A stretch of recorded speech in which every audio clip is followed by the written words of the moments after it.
नमस्कार। आज मैं फिर आपके सामने अपराध की एक और घटना लेकर आया हूं। आज की अपराध की घटना शुरू करने के पहले मैं अपने किस्सा गोई परिवार के उन सभी लोगों को जिनका आज पवित्र महीने रमजान का अंतिम रोज़ा था, आज चांद रात थी, लखनऊ में चांद दिख गया और कल ईद मनाई जाएगी। किस्सा गोई परिवार के सभी सदस्यों को और ख़ासकर इस्लाम धर्मावलंबियों को ईद की बहुत ढेर सारी शुभकामनाएं, मुबारकबाद। इस साल की ईद आपकी बहुत खुशियां लाए, साल भर आप स्वस्थ रहें, सेहतमंद रहें, दौलतमंद हों, आपके परिवार में सभी लोग सुखी रहें। ऐसी किस्सा गोई परिवार की तरफ से मेरी शुभकामनाएं हैं। आज का वाकया मैं आपको बता दूं कि तारीख 10 अगस्त 2021, थाना न्यू फ्रेंड्स कॉलोनी, जिला दक्षिण पूर्वी दिल्ली, जहां के डीसीपी आरपी मीना साहब हैं।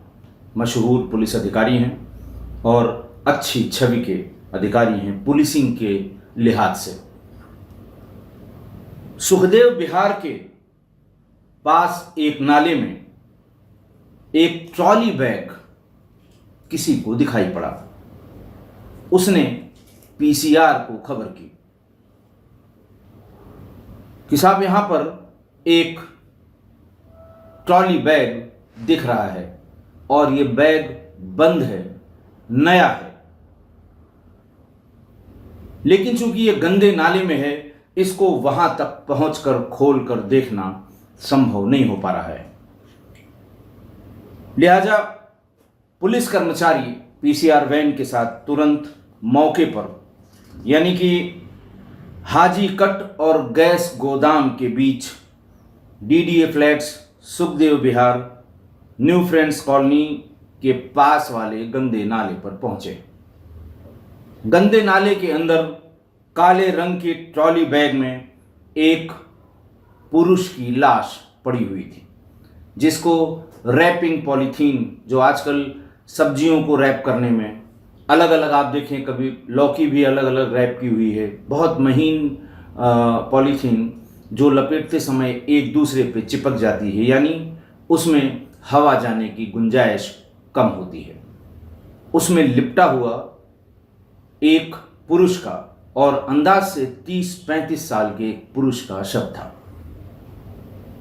शव को निकाला गया, अच्छी तरह पानी ऊपर से डाल के धोया गया कि कुछ शिनाख्त हो सके, क्योंकि जब वो निकाला जा रहा था उस पर तमाम मतलब उसमें सड़ांध आ गई थी, पानी भीतर भर गया था और बुरी तरह से सड़ गया था। चूँकि अच्छी तरह से पैक था, बंद था, इसलिए वो और उसमें हवा नहीं जा पा रही होगी और जो गंदगी है नाले की उसकी वजह से तमाम डिफेस हो गया था उसका चेहरा। बहरहाल बहुत अच्छी तरह साफ करने पर उसके हाथ पर, दाहिने हाथ पर एक टैटू, जो नवीन लिखा हुआ था, नवीन नाम का एक टैटू उस पर बना हुआ था। नवीन टैटू के सिवा लीड करने के लिए, आगे बढ़ने के लिए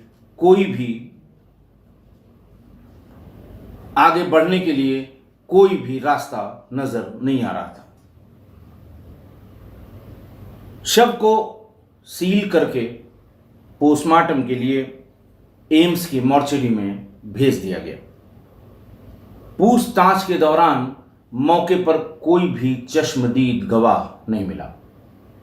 किसी ने न तो इस सूटकेस को नाले में फेंकते हुए किसी व्यक्ति को देखा, वहां से किसी को उस समय में गुजरते हुए देखा, या ना ही किसी ने किसी को संदिग्ध अवस्था में वहां पर खड़े हुए देखा। यह तय हो गया कि हत्या कहीं और की गई है, क्योंकि उसके शरीर पर बहुत ढेर सारे कटे निशान थे। ऐसा लग रहा था किसी शार्प एज्ड वेपन से उसे बुरी तरह काटा गया था। थाना न्यू फ्रेंड्स कॉलोनी में एफआईआर संख्या 270/21, धारा 302 और 201 आईपीसी, यानी हत्या और हत्या के बाद जो उसको छिपाने का, हत्या के साक्ष्य छिपाने की जो कोशिश हुई थी, उसके तहत एक एफआईआर दर्ज की गई। जब ये तय हो गया कि हत्या बैग के भीतर नहीं हुई, कहीं और हत्या की गई और साक्ष्य छुपाने के लिए इसे ट्रॉली बैग में भर के गंदे नाले में फेंक दिया गया। देखिए, ट्रॉली बैग भी काले रंग का था। अगर लाल रंग का होता, नीले रंग का होता तो दूर से दिखाई पड़ता। कितनी चालाकी की गई थी उस शव को उस गंदे नाले में फेंकने के लिए। न्यूज़पेपर्स और जो लोकल चैनल, दिल्ली में बहुत ढेर सारे लोकल चैनल्स हैं, उन्होंने इसको बहुत प्रमुखता से कवर किया। घटना गंभीर थी। जब ये पता नहीं होता कि आखिर ये कौन है, तब पुलिस के मन में एक शंका होती है, कल को ये कोई ऐसा आदमी निकल जाए जिससे परेशानी हो, जिससे बदनामी हो, जिसको लोग बहुत परसू करें, जिसके लिए पुलिस पर थू हो, तब पुलिस थोड़ा ज़्यादा एक्टिव होती है कि जल्दी से इसका पता करिए या प्रयास पूरा करिए, नहीं तो यही आरोप लगेगा कि पुलिस ने प्रयास नहीं किए थे, नहीं तो इसकी पहचान पहले हो जाती। बहरहाल inspector Jitendra Kashyap, inspector Amit Prakash, SI Vishnu Dutt, SI Mahavir, ASI Surendra, ASI Jamaluddin, सिपाही रामकिशन, नितिन, रोहित, जॉनी और अनिल, इनकी एक टीम बनाई गई कमिश्नर पुलिस के निर्देश पर।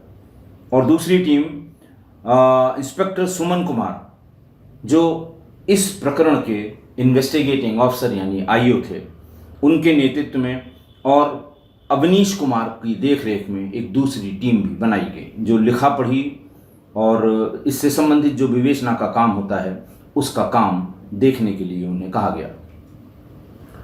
पहली चुनौती थी कि ये ब्लाइंड मर्डर था, शव की पहचान होना बहुत आवश्यक था और उस टैटू जिस पर नवीन कुमार लिखा था, इसके सिवा आगे बढ़ने का, जैसा मैंने पहले बताया, कोई रास्ता नहीं था। वायरलेस पर कंट्रोल रूम के माध्यम से सभी जिलों, दिल्ली के जितने जिले हैं, सभी थानों, सबको बताया गया कि क्या किसी के यहाँ इस हुलिये के या किसी हुलिये का कोई गुमशुदगी तो नहीं लिखी हुई है। काफ़ी प्रयास के बाद ये पता लगा कि 12 अगस्त को ये बॉडी मिली थी, 10 अगस्त को। 12 अगस्त को देवली गांव दिल्ली के नवीन पुत्र लालचंद, जिनकी उम्र 24 साल थी, उनके किसी परिजन ने 12 अगस्त को पुलिस स्टेशन नेब सराय यानी दक्षिणी दिल्ली में गुमशुदगी लिखाई गई थी। पुलिस ने थाने पर संपर्क करके ये डिटेल प्राप्त की कि किसने ये गुमशुदगी लिखाई है। डॉक्यूमेंट्स मिले। डॉक्यूमेंट में गुमशुदगी लिखाने वाले का पता मुस्कान पत्नी नवीन निवासी देवली गांव दिल्ली ये दिया हुआ था और उसने पुलिस स्टेशन नेब सराय में ये लिखवाया था कि उसका पति नवीन 8 अगस्त को घर छोड़कर चला गया है। तमाम कोशिशों के बावजूद वो उसे ढूंढ नहीं पाई है।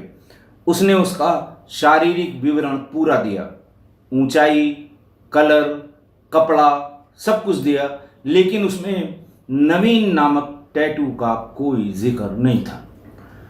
यानी शव की पहचान स्पष्ट रूप से स्थापित नहीं हो पाई।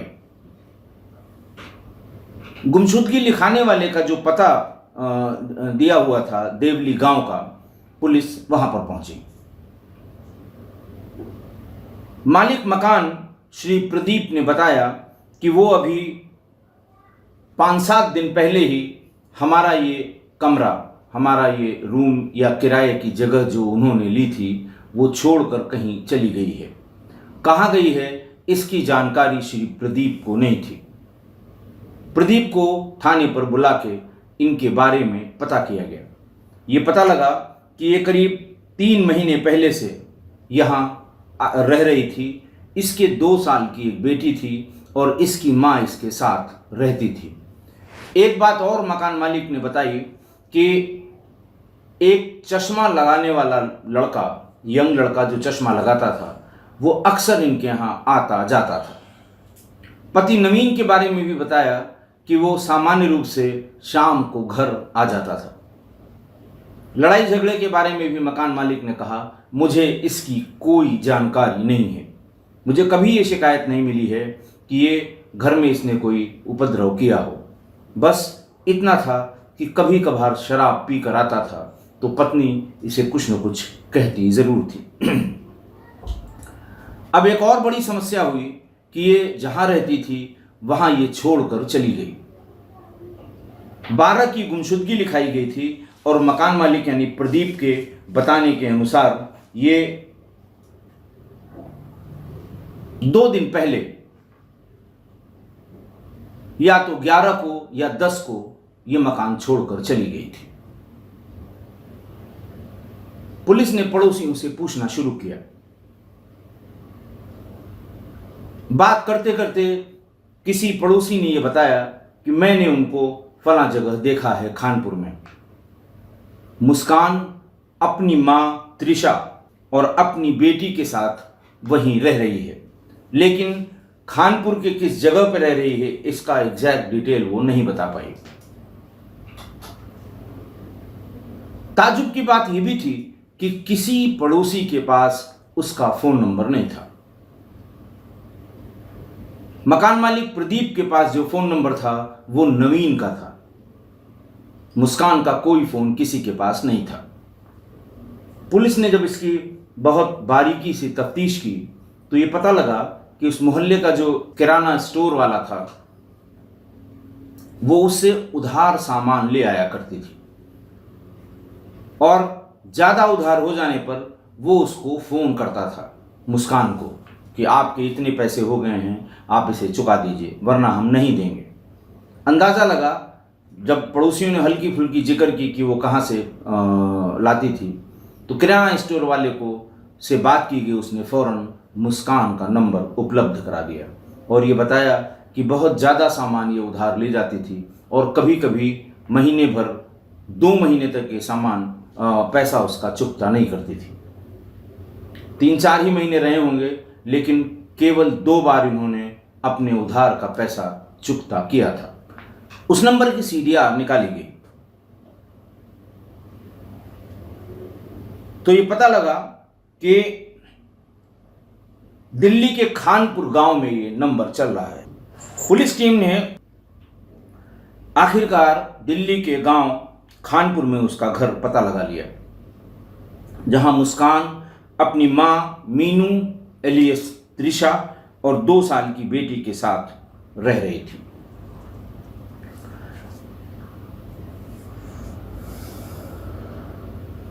मुस्कान से डिटेल पूछताछ की गई और टैटू के बारे में जानकारी करने की कोशिश की गई, क्योंकि जब तक टैटू का पता नहीं लगेगा तब तक ये इस्टेब्लिश नहीं हो पाएगा कि वो बॉडी नवीन की ही थी। लेकिन मुस्कान ने साफ मना कर दिया कि मेरे पति ने कोई टैटू नहीं बनवाया था, हाथ में किसी तरह का टैटू नहीं था। पुलिस के पास फिर वो वहीं आकर अटक गई कि अगर टैटू नहीं था तो ये टैटू वाला आदमी कौन है। बहरहाल पुलिस ने उसकी माँ दोनों के मोबाइल फ़ोन कब्जे में लिए।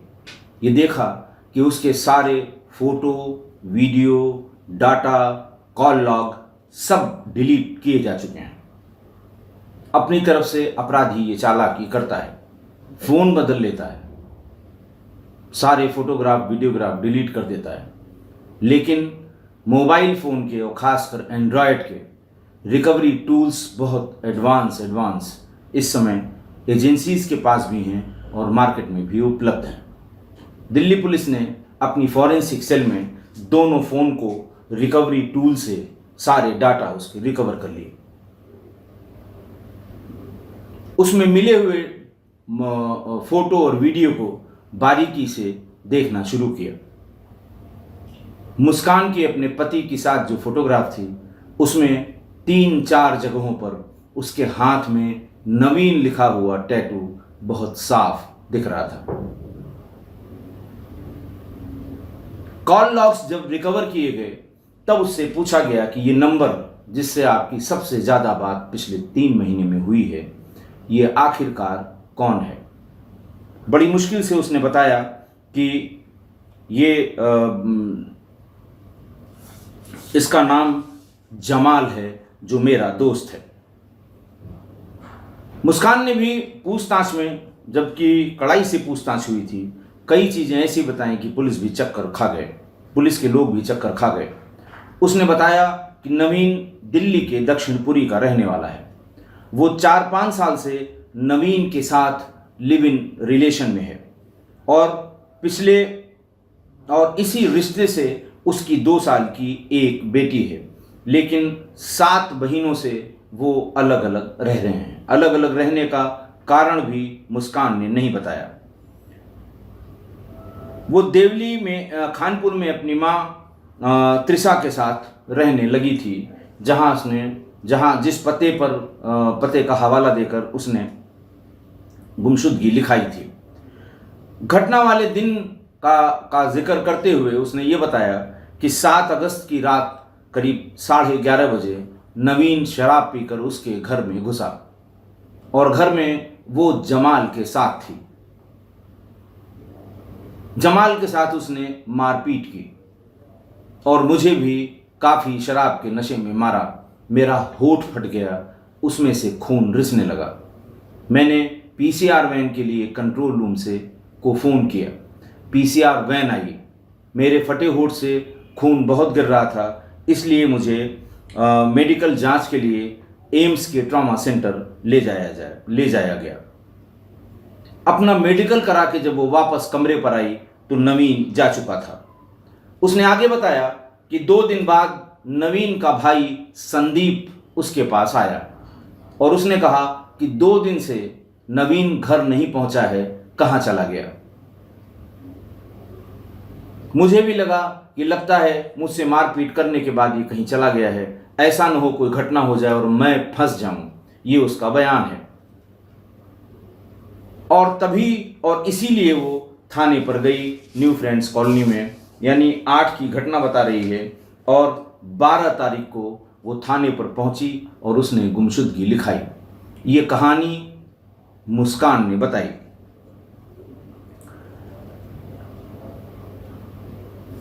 जब सीडीआर और पीसीआर के कॉल रिकॉर्ड्स की जांच की गई तो ये पता लगा कि ये सही था कि पति से झगड़े को लेकर उसने पीसीआर कॉल की थी, लेकिन मुस्कान का कोई और रिकॉर्ड उस पीसीआर कॉल पे सिवा मोबाइल नंबर के नहीं मिला।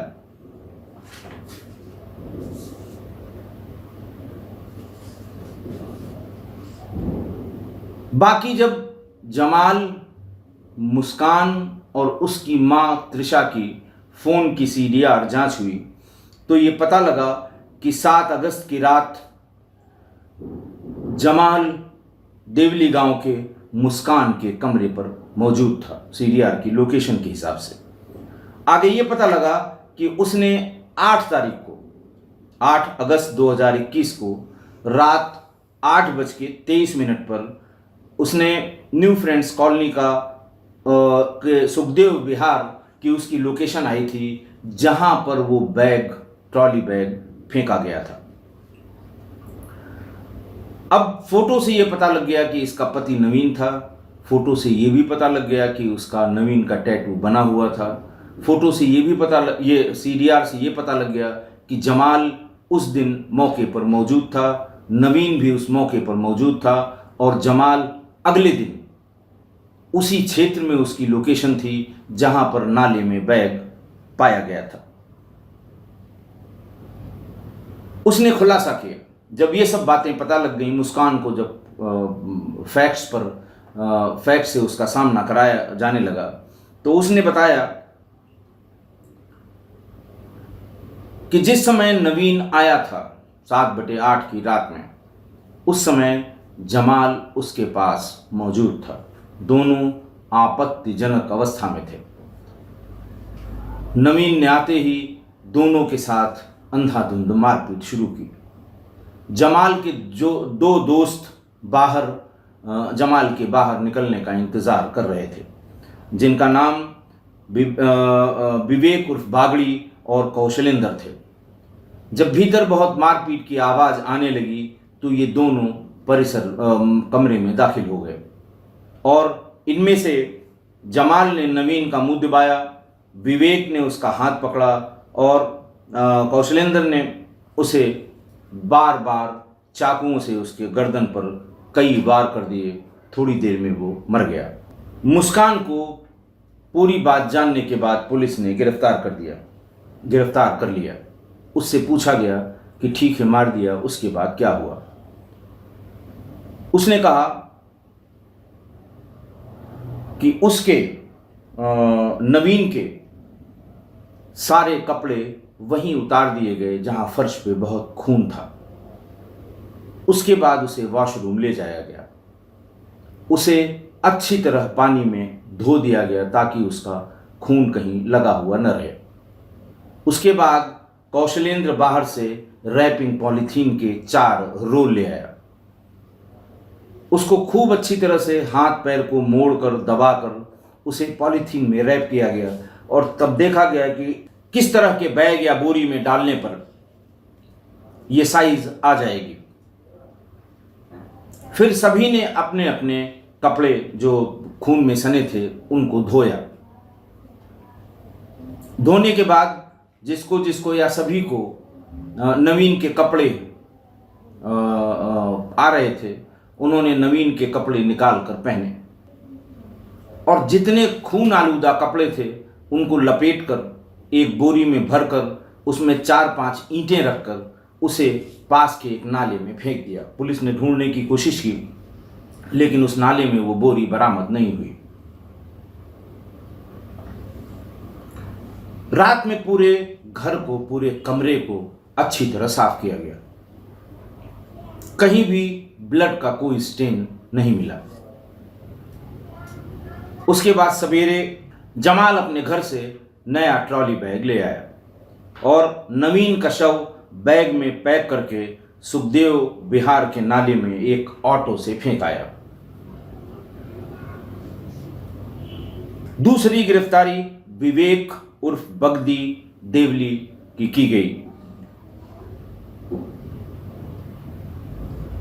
विवेक उर्फ बगड़ी पुत्र शंकर निवासी देवली, इसकी उम्र 20 साल, और उसने ये बताया कि हाँ, हम उस समय बाहर खड़े हुए थे, हम लोगों को लेकर ही जाता था, भीतर ये उससे मिलता था और हम लोग बाहर देखते थे कि कहीं कोई गेस्ट या कोई बाहरी एलिमेंट यहाँ पर ना आ जाए।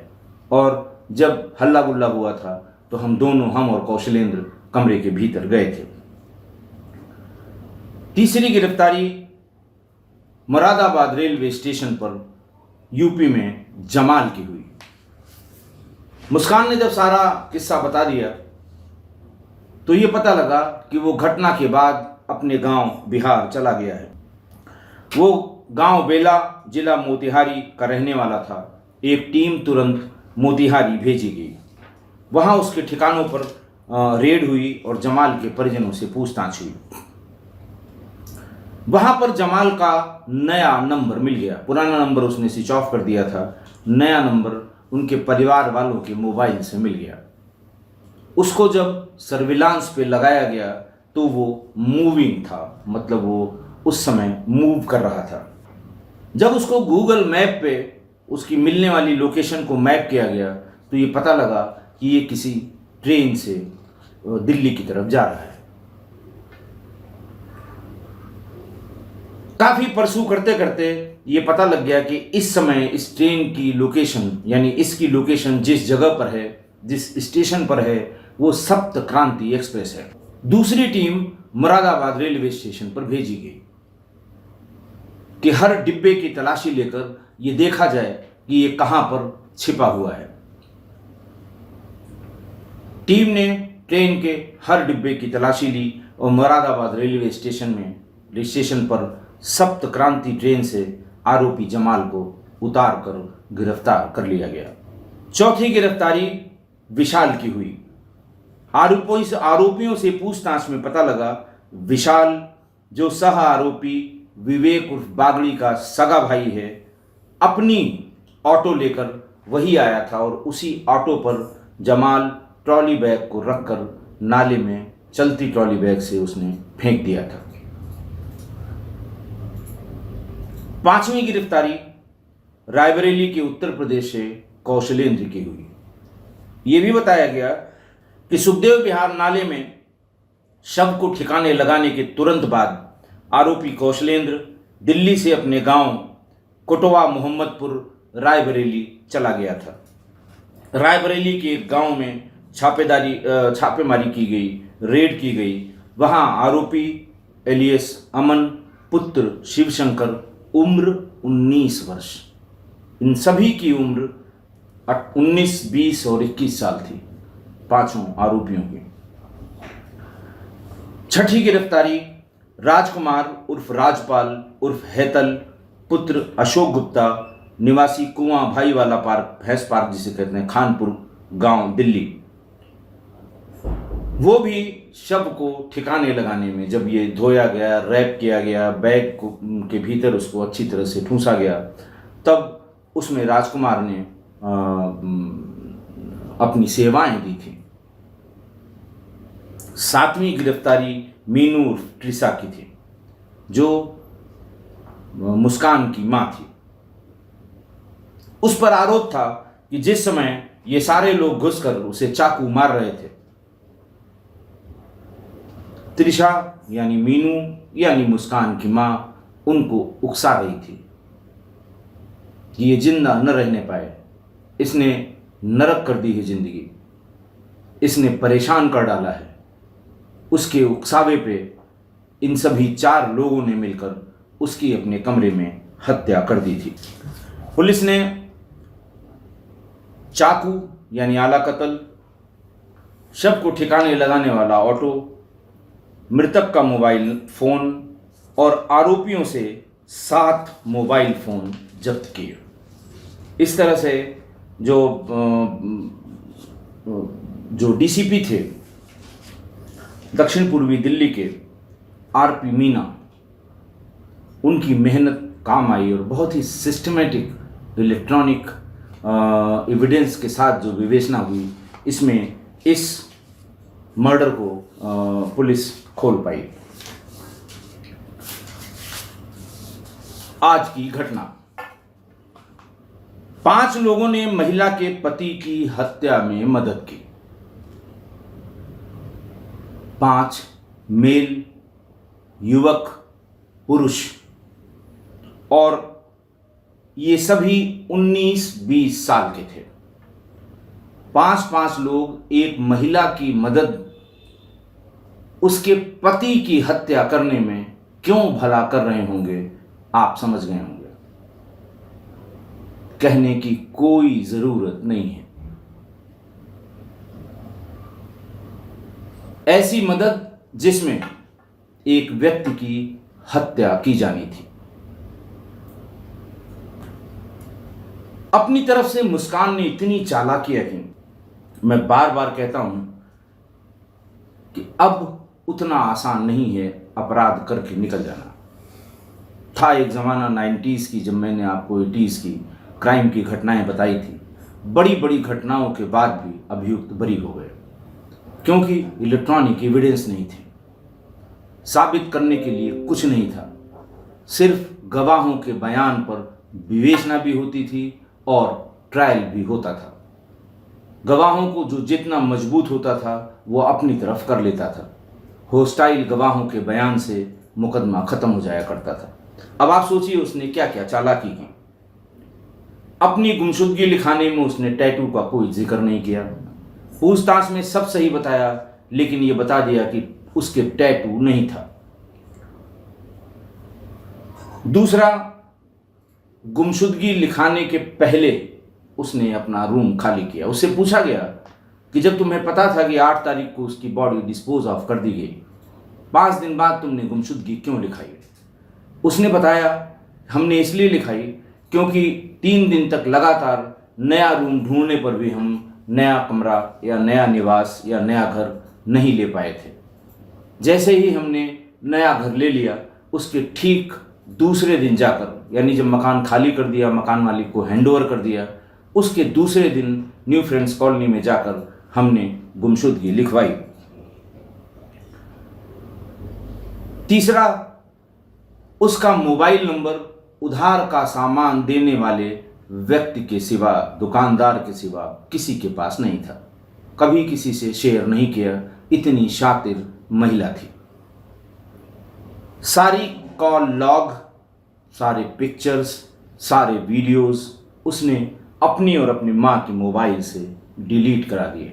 दूसरे मोबाइल का प्रयोग उसी सिम पर करने लगी। हत्या के बाद इत्मीनान से पूरा कमरा साफ किया, सबके खूनालूद कपड़े साफ किए, लेकिन फिर भी अगर लगा कि इसमें ब्लड स्टेन्स दिखाई दे रहे हैं, उनको लपेट के ईंट में बांध के एक बोरी में या पॉलीथीन बैग में रख के एक नाले में फेंक दिया, जो आज तक रिकवर नहीं हो पाए। रैपिंग पॉलीथीन से अपने पति की पूरी बॉडी को अच्छी तरह से दबा के, ताकि वो बैग में आ सके, ऐसा रैप करके फेंका कि ट्रॉली बैग में एक आदमी का पूरा शव होगा, ऐसा थोड़ा कल्पना करना पुलिस वालों के लिए कभी कभी मुश्किल होता है। हालांकि ये बहुत सामान्य हो चला है महानगरों के क्राइम में। ट्रॉली बैग गंदे नाले में फेंका, ट्रॉली बैग वो भी काले रंग का, ताकि पकड़ा न जा सके। लेकिन फिर भी पकड़ गई, उसके यार दोस्त भी पकड़ गए। जब बार बार अपने आस पड़ोस में आप देख रहे हैं कि कितनी भी चालाकी से किया हुआ अपराध हो, 90% केसेस में पकड़ जा रहे हैं, तो क्यों अपराध की तरफ अपना दिमाग लगाएं या क्यों अपराध की तरफ मुड़ें, क्यों अपराध का रास्ता चुनें? आज की तारीख में अपराध करके बच जाने की गुंजाइश सिर्फ 5 से 10% है, इससे अधिक नहीं है। फिर भी क्यों अपराध में लोग दिमाग लगा रहे हैं, ये समझ के परे है। मैं एक बार फिर परिवार के लोगों से ये अपील करता हूं कि यदि आपकी जानकारी में कोई ऐसा है जिसकी मेंटलिटी या जिसकी बातचीत में या जिसके स्वभाव में या जिसके एक्शन में कुछ ऐसा लगता है कि अपराध की तरफ जा रहा है, तो उसे ज़रूर समझाएं कि कोई भी अपराध कर लो, बचने की गुंजाइश बहुत कम है। आज के लिए बस इतना ही। बहुत बहुत धन्यवाद। और देखते रहो। आओ। लो, आजा। लो। नहीं खाएंगे, मन नहीं है लोग का खाने का, जाने दीजिए, रहने दीजिए। आओ। कहाँ गया? ये तो वो खा लिया, वो पेट भर गया उसका। पेट भर के, जाने दीजिए, छोड़िए, मत करिए, शाम को खिला मन नहीं है ऐसा।